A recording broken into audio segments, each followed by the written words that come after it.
예, 반갑습니다.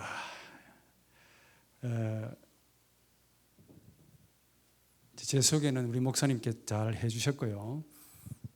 참 좋은 우리 이 시대에 훌륭한 목회자로 또 교회로 서시기를 참 바랍니다.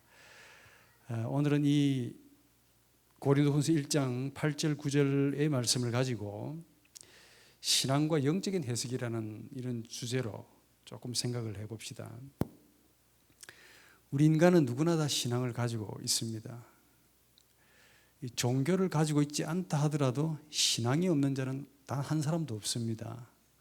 보통 우리가 신앙이 없는 것을 불신앙이다 혹은 무신앙이다 이렇게 말을 하지요. 그런데 불신앙이라는 뭐냐면은 참된 신앙을 가지지 않는 것, 이걸 지칭합니다. 그리고 무신앙은 신앙이 없다라는 것을 의미하는 것이 아니고 신앙을 인정하지 않는 자기 자신의 신념을 신앙으로 가지고 있는 상태를 의미합니다. 우리 기독교도 당연히 기독교 신앙을 가지고 있지요.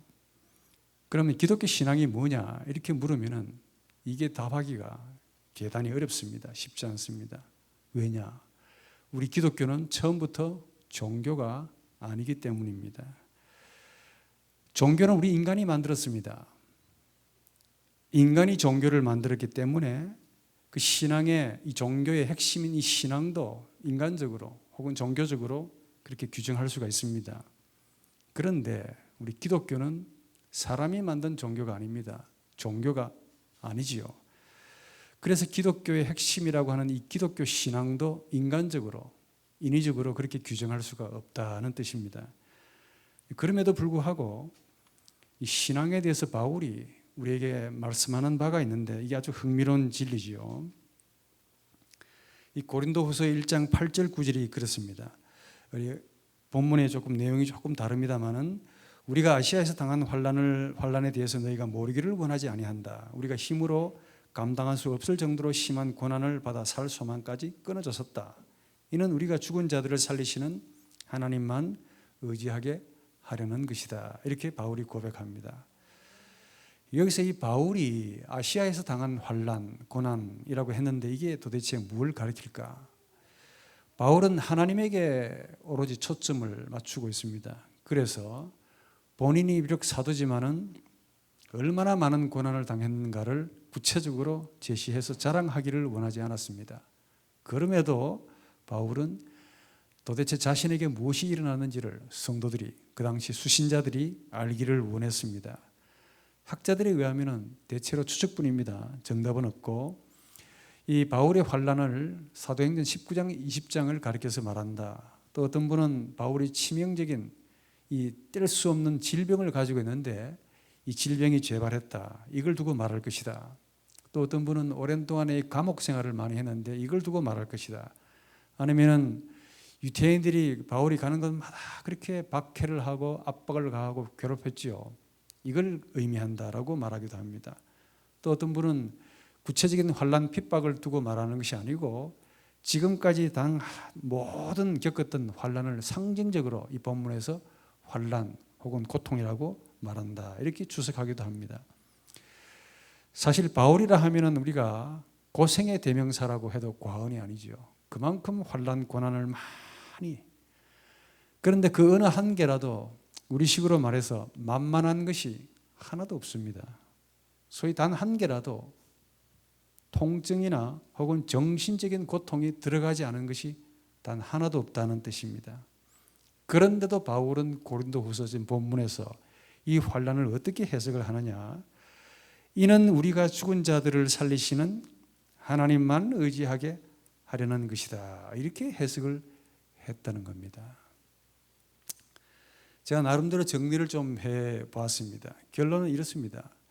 사람이 살고 싶은 소망 혹은 욕구를 끊어놓았던 이 환난을, 이게 도대체 무엇인지는 모르지만은 그렇다고 그 환난을 죽은 자들을 살리시는 하나님만 의지하게 하려는 것이다. 이렇게 해석한다는 것은 우리의 소위 육신적인 혹은 자연적인, 조금 어려운 말로 원인과 결과에 따른 인과율적인 혹은 학문적인 그런 해석이 절대로 아니라는 사실이죠.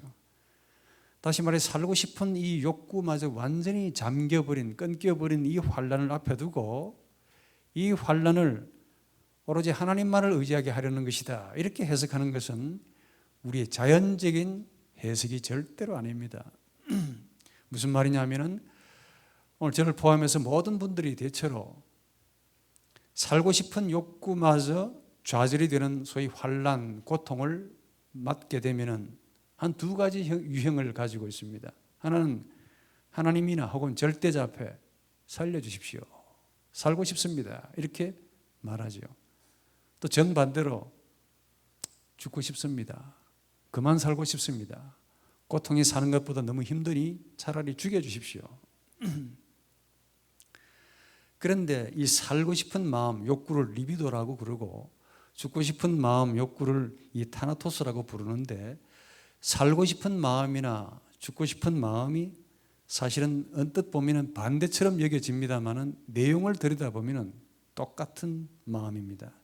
죽음 앞에서 나 살고 싶으니까 살려주세요, 그 말이고, 또 반대로 죽음 앞에서 이제 그만 살고 싶으니 죽고 싶습니다 라는 뜻입니다. 한 예가 있지만은 이번 로마의 유명한 네로 황제가 있습니다. 이 네로 황제의 스승이었던 스토아 철학자 가운데 이 세네카라는 아주 훌륭한 스토아 철학자가 있습니다. 이분이 뭐라고 말했느냐, 자살을 가리켜서 자살은 가장 남성적인 행위다, 이렇게 이야기했습니다. 이 말 때문에 네로가 그래, 네가 남성적인 행위를 한번 해봐라, 황제가 보는 앞에서 이 세네카가 스스로 자살을 했다는 이야기죠. 살고 싶어서 신에게 살려달라고 하는 마음이나 아니면 스스로 죽고 싶은 마음이나, 그런데 이런 생각들은 전부 다 마음에서 나오는 해석들입니다. 이런 해석들은 소위 육신적인 해석이고, 우리 성경 말씀에 보면 이 육체에 따른 해석이고, 조금 다르게 말하면 원인과 결과에 따른 인과율적인 해석이다, 이렇게 말을 합니다. 왜냐하면 우리 인간의 마음에는, 저를 포함해서 모든 분들의 우리 마음 속에는 뭐가 있습니다. 그 뭐가 뭐냐 하면은 리비도라고 불리는 살고 싶은 욕구 혹은 충동이라는 게 꽉 차 있습니다. 이런 충동의 이끌림대로 나온 해석이 바로 자연적인, 본능적인 혹은 소위 그 죽고 싶은 혹은 살고 싶은 그런 욕구로 나타납니다. 죽음 앞에서 살고 싶은 욕구나 죽음 앞에서 굴복해서 죽고 싶은 욕구나, 사실은 이 충동이라고 불리는, 이 욕망이라고 불리는 여기에 이끌림을 받은 정신의 해석이라, 그 말이죠. 한마디로 우리 정신이 충동, 본성의 욕구에 지배를 받고 있다 하는 것을 뜻합니다. 좀 어렵죠. 사실 저나 여러분들도 마찬가지입니다. 어떤 감당하기 힘든 어떤 압박이나 고난 혹은 환난을 만나면은 우리 마음속에 있는 이 충동이 이끄는 대로 우리의 정신이 따라가기가 참 쉽습니다. 성경적으로 육신에 따라가는 삶을 가기가 참 쉽다, 그 말이죠. 그럼에도 불구하고 만약에 이런 환난, 이런 경우를 만나도 우리 정신이 거기에 굴복하지 않고, 즉 충동의 지배를 받지 않고 반대로 정신이 충동을 이끌어 버리면은 간혹 드물겠습니다. 우리 이걸 득도했다 혹은 도인이다, 이렇게 초인이다, 이렇게 부릅니다. 그만큼 힘들다는 것이죠. 그런데 이 충동이 정신을 지배한다 혹은 정신이 충동의 지배를 받고 산다, 이런 식으로 해석한다는 것도 이게 조롱하거나 비난거리가 되지 않습니다.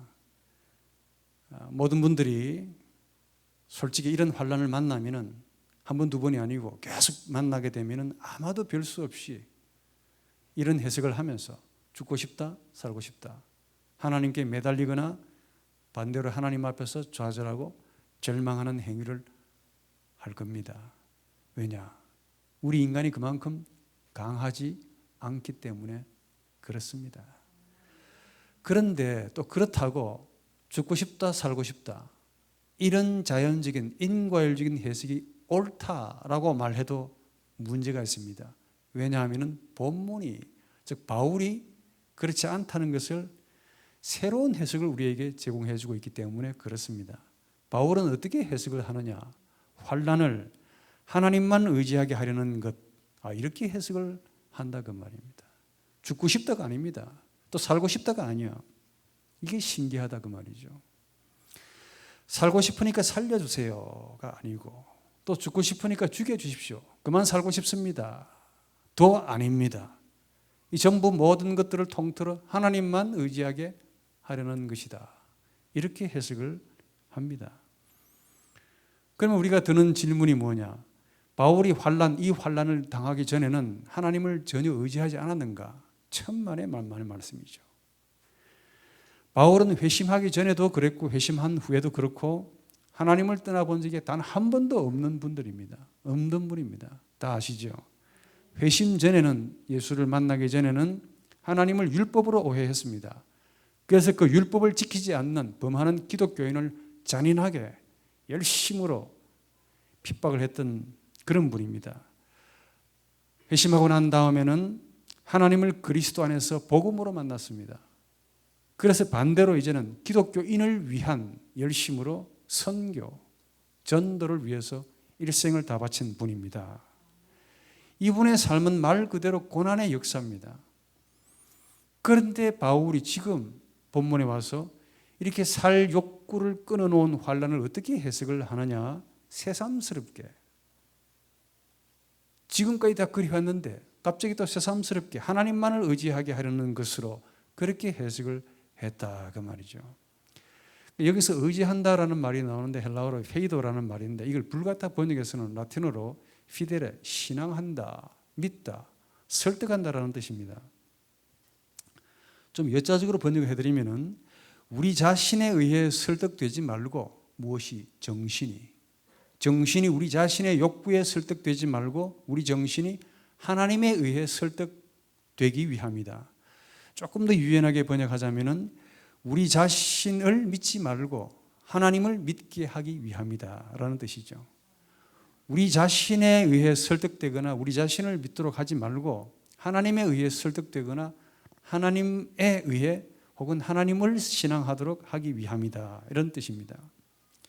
이렇게 번역을 하고 이 환난의 문제 혹은 고통, 고난의 문제를 좀 한 걸음 더 깊이 생각을 해보기를 원합니다. 환난이라는 말은 고통, 고난 전부 똑같은 말입니다. 여러분, 그 환난이라고 할 때 혹은 고통이라 할 때 보통 뭐가 따르느냐? 통증이 따릅니다. 그로 인해서 정신적인 고통이 수반되는 것을 뜻합니다. 반대로 육체적인 통증이 없어도 마음의 통증이 있습니다. 그런데 통증만 가지고 이걸 환난이다 이렇게 정의하지 않습니다. 통증은 말 그대로 아픈 거예요. 아프다고. 그런데 환난은 우리에게 아픔을 주는데 그 아픔을 반드시 환난이다, 고통이다 이렇게 정의하지는 않습니다. 환난이나 고통이 뭐냐? 오늘 우리에게 원하던 어떤 외부로부터 압력을 받습니다. 그로 인해 몸과 마음이 아프지요. 아프다고. 그런데 정신이, 우리의 영이 이 아픔을 부정적으로 해석하면은 그게 고통이 생기고 환난이 일어납니다. 아픔이 정신적인 아픔, 즉 고통이 될 때 그걸 고통, 환난이라고 부릅니다. 그러니까 환난은 본질적으로 정신적인 해석이라는 뜻이죠. 통증이 정신적으로 해석이 되어서 만들어진 것을 환난, 고통, 고난이라고 부릅니다.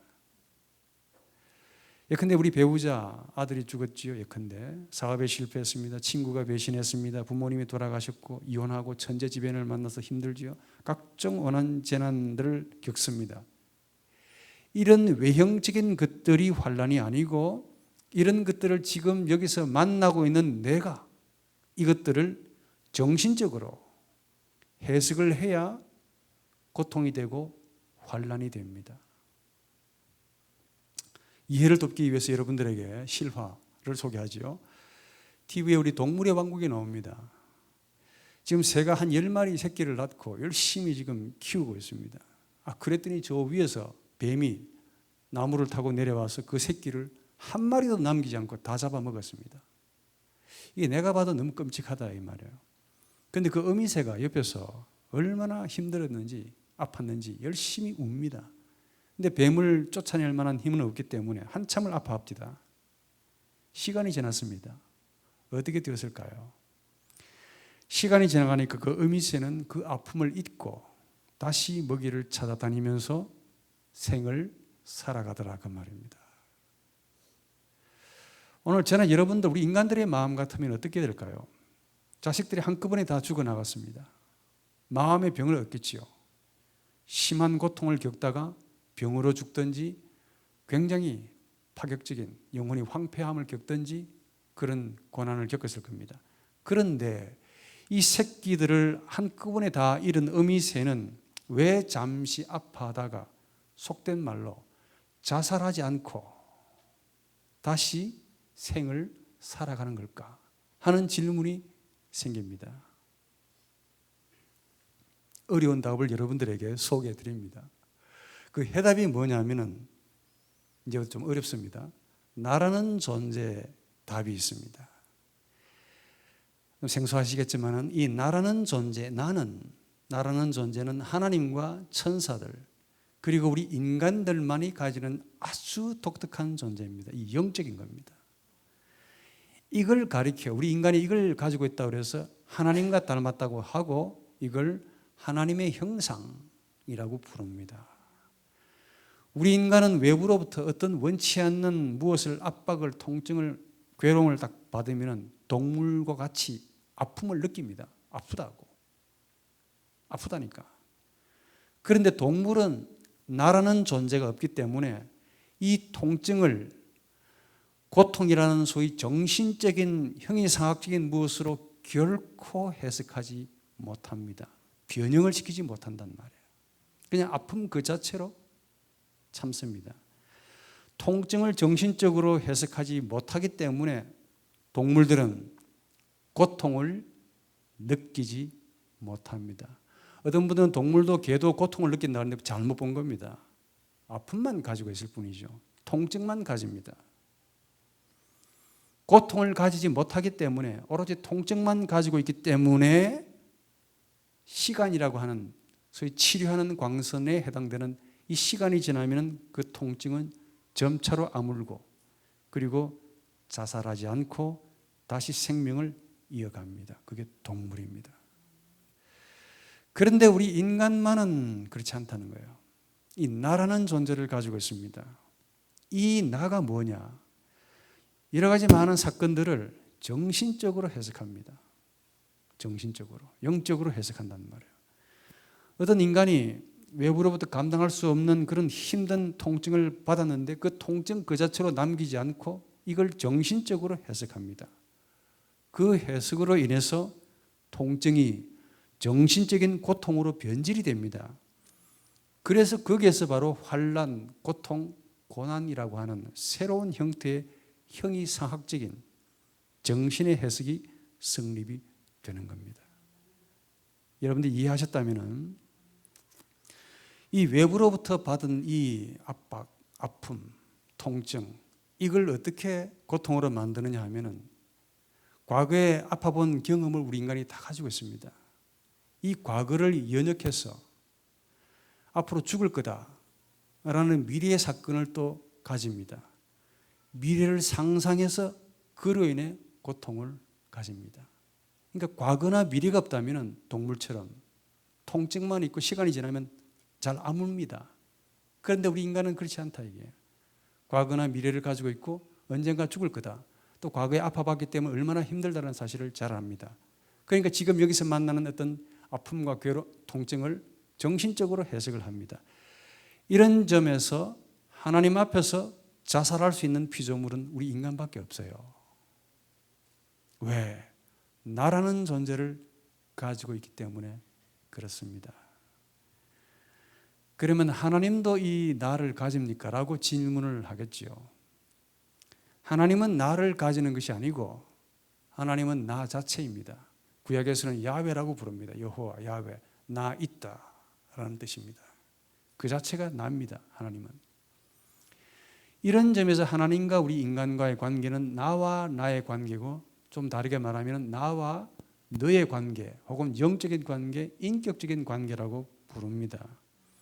이런 이유 때문에 우리 인간이 이 자신이 원하지 않는 압박이나 상처를 받으면 그 상처를 과거를 통해서 연역을 하고 미래적으로 사망을 예측해서 정신적으로 해석합니다. 그로 인해 환란이 우리의 정신에서 만들어지는 거란 말이에요. 환란과 고통은 따로 객관적으로 있는 팩트가 아니고 우리 마음이, 정신이 그렇게 만드는 겁니다. 여러분들 이해를 잘 하셨네요. 그러면은 문제는 이 환란을 어떻게 받아들이는가가 우리의 숙제일 겁니다. 예수를 믿지 않는 세상 사람들은 이렇게 해석합니다. 아까 말씀드린 바 좀 어려운 말이지만은 인과율적으로 혹은 본능적으로 육신의 요구에 따라 그렇게 해석을 합니다. 육신의 법칙 따라. 예를 들어서 어떤 분이 원치 않는 압박을 받았으며 통증을 느끼죠. 이 통증을 정신적으로 해석해서 정신적인 고통으로 변질시킵니다. 너무 힘들어합니다. 그래서 그 정신적인 고통을 원인과 결과의 관계로 분석합니다. 원인이 도대체 뭐냐 이거예요. 그래서 그 고통, 이 고난을 제거하기 위해서 원인을 찾으려고 합니다. 누가? 그분이, 인간 자신이 스스로 그 원인을 찾으려고 합니다. 그래서 열심히 분석하고 노력합니다. 원인을 찾았습니다. 원인을 찾았으면 누가 그 원인을 제거하려고 하겠습니까? 본인이 또 제거하려고 합니다. 세상 사람들이. 본인이 제거하려고 하다가 안 되죠. 그럼 법적으로 혹은 인륜적으로 혹은 윤리적으로 혹은 인권적으로 이런 다양한 형태의 세상적인 방식으로 그렇게 제거하려고 합니다. 그렇게 하려고 했음에도 불구하고 제거가 안 되면은 어떻게 할까? 바로 거기에서 종교가 나옵니다. 신 혹은 절대자에게 부탁을 합니다. 절대자에게 호소를 하는데 거기서도 해결이 안 된다가 되면 어떻게 되느냐? 신이 있느냐? 심지어 니체처럼 신이 죽었다라고 말하는 거야. 자살이 아주 가깝겠다고 합니다. 이제는 신도 어떻게 해줄 수가 없구나. 그러니까 이 나를 버리지 못하고 나라는 존재는 버릴 수 있는 존재가 아닙니다. 삭제가 되지 않습니다. 스스로 절대로 버리지 못합니다. 그래서 도교, 불교가 잘못하고 있는 게 나의 문제로 본 것은 잘 보았지만은 나라는 존재를 노력이나 수행을 통해서 제거할 수 있다는 사실을 믿기 때문에 잘못된 거야. 절대로 제거가 안 됩니다. 이게 하나님의 형상입니다. 제거가 안 됩니다. 인간이 그래서 자살합니다. 인간은 그냥 우발적으로 자살하지 않습니다. 자살 행위는 우발적으로 비춰도 자살하기 전까지 소위 신이라고 하는 절대자까지 추적을 해서 나온 자신의 판단이 거기에 들어가 있습니다. 이제는 죽어야 된다 라는 자신의 판단을 어렵게 여기기 때문에요. 여러분들 여기까지 이해하셨으면 만약에 통증을 그 자체로 짐승이나 새처럼 그냥 그 자체로 받아들이면서 이걸 정신적으로만 해석을 하지 않는다면 환난이나 고통은 우리에게 일어나지 않습니다. 그런데 유감스럽게도 우리 인간은 동물과 달리 절대로 그렇게 할 수 없다는 게 문제입니다. 왜냐? 하나님과 아주 유사하게 영적인 존재라고 불리는 나, 어떤 압박을, 고통을, 아픔을 정신적으로 해석하는 이 나라는 존재를 가지고 있기 때문에 그렇습니다. 그래서 이 예수를 믿지 않는 자연인들은 생각에는 그래, 내가 지금 아프니까 원인이 있을 거다. 항상 원인을 생각하죠. 그 결과가 지금 아프니까 원인이 있을 거다.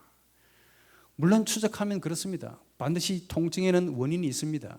그냥 생기지 않지요. 그런데 그 원인을 찾긴 찾습니다. 찾아놓고는 본인이 제거하려고 그러죠. 저 양반이 나 괴롭혔다. 나를 아프게 한 사람이 저 사람이다. 가난이든 부모가 날 힘들게 했다. 부모에게 원망하든 사회든 친구든 재난이든 저보다 외적인 조건으로 그렇게 원인을 그쪽으로 돌립니다. 원인을 찾으면 어떻게 해결하려고 합니까? 본인 스스로 해결하려고 하죠. 하도 전쟁이 많이 일어나니까 유엔을 만들었습니다. 전쟁하지 말자. 올림픽을 만들었습니다. 평화조약을 만듭니다. 법을 만들지요. 도덕을 만들지요. 부모를 미워하지 말라고 도덕을 가르칩니다. 타인을 저주하기도 하고 힘드니까. 그런데도 해결할 수 없단 말이에요. 어떻게 합니까? 그때는 신을 찾습니다. 그런데 신마저 해결해 주지 않는다면, 신이 만약에 해결해 준다면 아주 신을 숭배하겠죠. 자기 아픔을 해결해 주니까. 그런데 신이 만약에 해결해 주지 않는다고 여기면 신이 없다라고 말을 합니다. 누가? 인간인 나가 그렇게 말합니다. 이런 과정에서 사용된 것이 뭐냐? 바로 원인과 결과적인 신앙, 인과율적인 신앙입니다. 이걸 소위 합리적인 신앙이라고 그러고, 조금 다르게 말하면 종교적인 신앙이라고 부릅니다. 오로지 인간만을 위한 신을 인간이 스스로 만들고 그 신을 믿는 것을 신앙이라고 그렇게 여깁니다. 그 신에게, 그 인간이 만든 신에게 인간이 스스로 경건을 바치고 헌신을 제공하기도 합니다. 반면에 우리 기독교 신앙은 어떨까요? 바울에게서 그 해결점을, 실마리를 찾아볼 수 있습니다. 통증으로만 끝난다면 환난, 고통을 가질 필요가 없다고 그랬죠. 그러나 불가피하게 우리 인간은 환난을 가진다고 했습니다. 또 우리가 자연인들처럼 똑같이 환난의 원인을 찾습니다. 드디어 원인을 찾았습니다. 그런데 그 원인을 인과율적인 신앙으로 해석하지 않고 하나님에게서 나온 신앙으로 해석을 합니다. 이게 바로 기독교 신앙입니다. 자연적인 신앙에서 나온 해석이 아니고 기독교 신앙에서 나온 해석입니다. 그 내용이 뭐냐? 부활하신 하나님을, 부활시키신 하나님을 의지하는 신앙에서 나온 해석입니다. 바울은 여기서 부활을 강하게 말합니다. 단순히 하나님을 말하는 것이 아니고 죽은 자들을 다시 살리시는 하나님을 언급합니다. 예수도 살리셨고 그 예수를 살리신 자들을 살리실 하나님, 그 하나님을 아버지로 신앙하는 것, 이게 우리 기독교 신앙입니다. 이런 점에서 좀 어렵지만은 우리 기독교 신앙은 예수를 살리신 하나님에게, 아까 조금 전 말씀드린 바 우리 인간의 고유한 나를 기꺼이 거기에 넘겨드리는 것을 기독교 신앙이라고 부릅니다. 이 나는 우리 인간의 가장 고유한 지점입니다. 하나면서도 전부고 생명이 바로 거기서 나오고 통증을 환난으로, 고난으로 해석하는 지점이고 아픔으로 남기지 않고 고통으로 변질시키는 아주 희한한 능력을 가졌습니다. 이것 때문에 우리 인간은 절대로 동물이 아닙니다. 이것 때문에 우리 인간은 절대로 동물이 될 수도 없습니다. 그게 뭐냐? 우리 인간의 마음에 있는 이 나라는 인간의 고유함입니다. 이 나를 하나님에게 기꺼이 넘겨드리는 것을 신앙이라고 부릅니다. 그런데 하나님이 누군지 모르면 절대로 우리가 넘기지 못하겠죠. 이 소중한 것을. 원래 이 나라는 존재는 우리 인간 것이 아닙니다. 하나님의 것이고 하나님이 창조 시에 우리에게 넣어준 겁니다. 그런데 예수를 믿지 않는 이 세상 사람들은 나를 자신의 것이라고 여긴단 말이에요. 자기 마음대로 합니다. 우리 기독교는 그렇지 않습니다. 이게 주인이 따로 있다라는 사실을 알고 그 주인에게 기꺼이 넘기는 것, 이게 신앙입니다. 넘기는 것도 노력을 통해서가 아닙니다. 훈련 통해서 혹은 경건, 헌신, 공덕이나 선행을 통해서 그렇게 넘기는 것이 아니고 딱 보면은 우리 마음의 주인이 저분이다 라는 사실을 우리 마음이 알게 되어 있습니다. 여러분 너무 걱정하지 않아도 된단 말이에요. 하나님을, 예수님을 어떻게 분별하냐? 보면 압니다. 만나면 저분이 내 마음의 주인이라는 사실을 우리 마음이 가장 정확하게 알고 있습니다. 왜냐? 그 신앙은 그분이 주신 선물이기 때문에 그렇습니다. 그분에게서 나왔고 그분에게서 기꺼이 넘겨드리는 것이 이게 기독교 신앙입니다. 이게 우리 기독교 신앙입니다.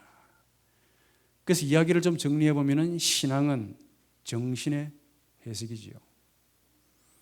그리고 기독교 신앙은 예수를 다시 살리시고 예수 믿는 자들을 살리실 아버지에게 우리 인간의 고유한 나를 기꺼이 넘겨드리는 것, 이게 신앙입니다. 여기까지 따라오신다고 수고가 많으셨는데 한 걸음 더 나아가 봅시다. 그럼 예수를 부활시키신 그 하나님에게 나를 넘긴다는 것은 또 뭘 의미하느냐? 예수를 십자가에 달아서 죽이신 분도 하나님이시라는 사실을 신앙하는 것, 이걸 전제로 해야 됩니다. 그러니까 바울의 이 말은 예수를 십자가에 달아서 기꺼이 죽이시고 그 죽으신 그분을 다시 살리신 하나님에게 나를 넘긴다 하는 것을 의미합니다. 여기서 중요한 교훈을 우리가 알아야 됩니다. 아들 예수를 부활하게 하신 분이 하나님이시라는 것. 두 번째는 그 하나님이 아들 예수를 기꺼이 우리를 위해서 아낌없이 십자가라는 고통, 견딜 수 없는 고통, 환난에 매달아서 죽이셨던 장본인이라는 사실을 아시는 것. 이 하나님께 내 고유한 나를 넘겨드리는 것이 바로 기독교 신앙입니다. 우리 인간의 나는 말씀드린 바 영적인 존재라서 어떤 일을 만나면 정신적으로 혹은 영적으로 해석하는 아주 희한한 능력을 발휘합니다. 그런데 이 나가 부패했습니다. 죄악으로. 그래서 좋은 일을 만나면 신에게 감사하는 마음으로 충만합니다. 그러나 본인이 원치 않는 그런 일을 만나면 자기 마음대로 정신적으로 해석하는 악을 또 가집니다. 하나님이 나한테 어떻게 이렇게 할 수가 있냐고, 이렇게 예수를 열심히 잘 믿었는데 어떻게 나한테 이런 일을 줄 수가 있느냐라고 또 하나님을 원망하기도 합니다. 이게 우리 인간의 나입니다. 우리 하나님은 인간 내가 좋아하는 것만 주시는 분으로 오해했기 때문에 그렇습니다. 이게 종교가 가르치는 지식입니다. 서두에 제가 말씀드린 바 기독교는 종교가 아니라고 그랬습니다. 대체로 모든 종교들이 우리 인간에게 유익을 주는 어떤 신으로만 그렇게 전제해 놓고 있습니다. 기독교의 지식은 그렇지 않습니다. 참된 하나님은 반드시 인간 내가 좋아하는 것만 주시는 분이 아니라는 점이죠. 자신의 아들에게 가장 잔인하고 괴로운 십자가의 죽음이라는 고통을 가하신 분입니다. 그리고 그 순종하는 그 착한 아들을 다시 살리시는 그 하나님이시라는 사실입니다. 이런 하나님에게 나를 넘기는 것. 우리에게 주어지는 통증은 사실 인과율적인 원인에서 일어나는 것이라기보다 사실은 하나님께서 나에게 가하시는 어떤 로고스, 말씀이 분명합니다. 크고 작은 모든 것들이 그냥 우연적으로 일어나는 것이 아니고 하나님이 나에게 말을 거심이 분명하다 그 말이에요.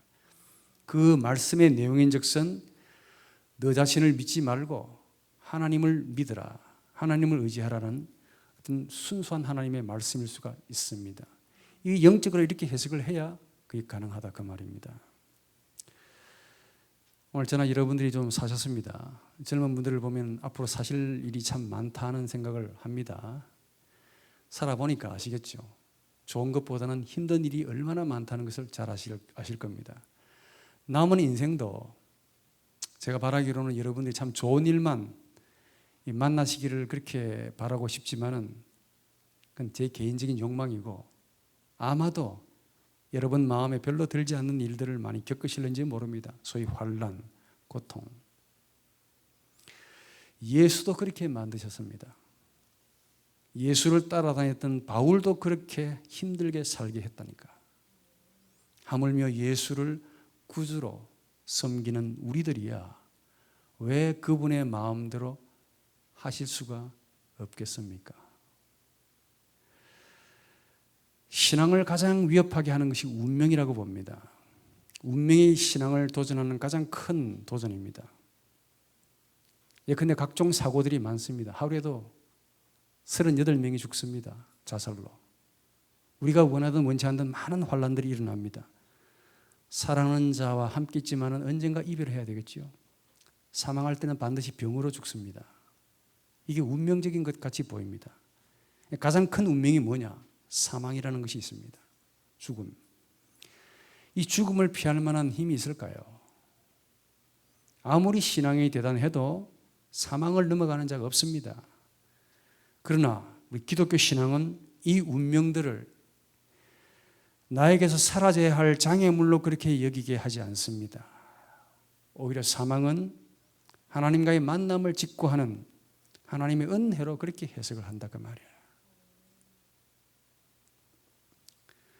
모든 필연적인 운명을 신앙은 피하기를 바라거나 혹은 불행으로 여기지 않습니다. 왜 나에게만 이렇게 불행이 옵니까? 이렇게 해석하지 않습니다. 신앙은 환난이나 고통을 우리의 나를 기꺼이 하나님께 넘기라는 주의 말씀으로 그렇게 여기게 합니다. 신앙으로 보면은 아주 새로운 것들이 보입니다. 병을 통해서 고통을 많이 겪습니다. 그런데 평상시에 보이지 않던 그 반려자가 하나님이 나에게 보내주신 천사라는 사실을 깨닫게 돼요. 자식을 키우면서 얼마나 우리 부모님의 마음을 아프게 합니까? 그놈이 나쁜 놈인 줄 알았더니 나중에 보았더니 이 부모님을 위해서 하나님이 보내주신 귀한 천사라는 사실을 알게 되는 거예요. 사업의 실패를 겪었습니다. 엄청 힘들죠. 그런데 그 가난 뒤에 뭐가 있습니까? 돈 주고 살 수 없는 귀한 하나님과의 영적인 만남이 있다는 사실을 비로소 깨닫는 거예요. 신앙은 정신의 해석입니다. 신앙은 통증 자체를 삭제하는 능력이 아니고 죽은 자들을 살리시는 하나님과 하나가 되게 하는 능력입니다. 오늘 우리의 남은 인생이 그렇게 많이 남지 않았다는 사실을 직감적으로 알고 계시죠. 현대기술, 지금 되어가는 모든 이 현상들이 얼마 남지 않았다라고 주께서 말씀하시는 말씀입니다. 귀하게 들으시고 우리의 남은 생애를 이런 귀한 주님이 주신 신앙으로 살아가시는 은혜가 있기를 바랍니다. 우리 기도하겠습니다.